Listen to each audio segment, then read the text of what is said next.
যে আপনারা দল থেকে ত্যাগ করলে রিটার্ন দিলানি। আমি আজকের দিনে আপনারা পরিষ্কার ভাষায় বুঝিয়ে চাই, কংগ্রেস দল থেকে রিটার্ন রিজাইন দেওয়ার মতো আর দলের পরিস্থিতি নাই। যে দলটা রিটার্নলি আমি রিজাইন দিতাম, এটা আমার মনেই হয় না এখন রিটার্নের লাগ করি দল।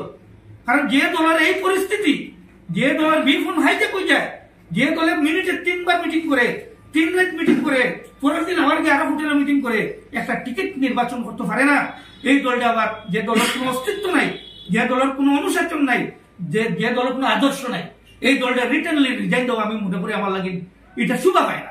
আমি মৌখিকভাবে দলটা তালাক দিলাম। আমি এই দলটাকে আমি নিজেরে সরিয়ে রাখলাম। মুখকে আনমু একবারে ও নির্বাচনের মধ্যে কইমু আমার প্রথমে একজনে 1 লাখ, এরপরে একজনে 2 লাখ, এর পরে আর একজনে 2 লাখ। একটা হ্যাপি ক্যান্ডিডেটে যদি 5 লাখ টাকা দিয়ে টিকিট লইতে হয় যদি, তাহলে এরপরে জনতার কিটা কাম করতো। যার কারণে আজকে আমরা 3 ভাই একখানে হইয়া আমরা আজকে কংগ্রেস দল 3 রিজাইন দিলাম। আর এই 3 ভাই না, বাসকান্দি ব্লকের আজকে অন্তর্গত যারা আজকে নমিনেশন সাবমিট করছেন প্রায় লগে আমার কথা হয়েছে, আগামী নির্বাচন যেটা হইব বিধানসভা, সেই বিধানসভা আমরা প্রকাশ্য জনসম্মুখে আমরা কংগ্রেসের বিরোধিতা করব।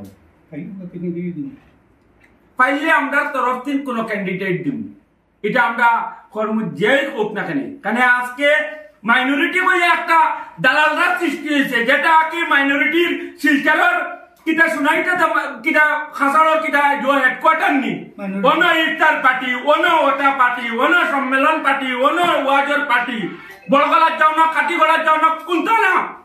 এই যে শুনাই একটা শিলচার দিনে ইয়া রিঙ্কু আইয়া এখানে শুনাইটা একটা দালালি সৃষ্টি করছে, যেটা বিগত দিনে আমরা দেখছি যে রিঙ্কুর কারণে বহুত কংগ্রেস আর আজকু শিলচর রিঙ্কুর কারণে বহুত কংগ্রেস একবারে ধ্বংস হয়েছে। জীবনে শিলচর কংগ্রেস আর উঠিত না।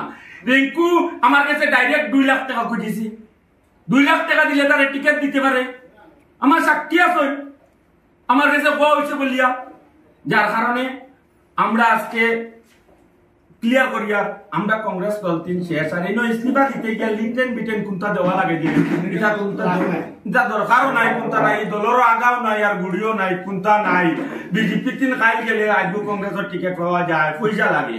ইউডিএফ 3 গেলেও পাওয়া যায়, কোনটা নাই। খাইল এন কয়েন টিকিট দেন, হেন কয়েন টিকিট দেন, বড়াই বিউট টিকিট দেন,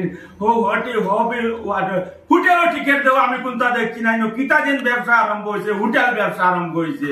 আমি জানি রাজীব ভবন দেওয়া হয়, ইন্দিরা ভবন কংগ্রেসের টিকিট দেওয়া হয়, একু দেখি বড়াই বিউট দেওয়া হয়, হ ভবন দেওয়া হয়, ও ভবন দেওয়া হয়, ব্যাংকট দেওয়া হয়, ও হারি দেওয়া হয় টিকিট।